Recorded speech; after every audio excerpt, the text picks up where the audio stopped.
నిర్మలమ్మ ఈ పేరుకి ఇంట్రడక్షన్ అక్కర్లేదు. బామ్మగా చాలా రోల్స్ వేశారు అండ్ మదర్ రోల్స్ వేశారు ఆవిడ. విలసిజం చూపించగలరు, ఎట్ ద సేమ్ టైం ప్రేమ ఆప్యాయత కూడా చూపించగలరు.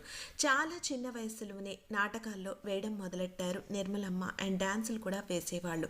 వాళ్ళ సొంత ఊరు మచిలీపట్నం. చిన్న వయసులోనే పెళ్ళైంది. హస్బెండ్ బాగా ఎంకరేజ్ చేశారు. వాళ్ళకి సొంత పిల్లలు లేరు, ఒక పాపని పెంచుకున్నారు. ఆ పాప పేరు కవిత. ఎవరైనా నాటకాల మీద ఇంట్రెస్ట్ ఉన్న వాళ్ళు ఇండస్ట్రీలో ఆపర్చునిటీస్ కోసం వస్తే వాళ్ళని వీళ్ళ ఇంట్లో ఆదరించి భోజనం కూడా పెట్టేవాళ్ళు నిర్మలమ్మ గారు. అండ్ వాళ్ళకి డబ్బులు అవసరమైతే ఇచ్చి కూడా పంపించేవాళ్ళు. చాలా మెడల్స్ వచ్చాయి యాక్టింగ్లో. ఆవిడకి మయూరి సినిమాలో బామ్మగా యాక్ట్ చేసినందుకు నంది పురస్కారం, మరియు సీతారామరాజ్ సినిమాలో విలన్ రోల్ వేసినందుకు నంది పురస్కారం వచ్చాయి. నిర్మలమ్మ గారు చాలా వెర్సటైల్ యాక్ట్రెస్ అండ్ ఎప్పటికీ గుర్తుంటారు.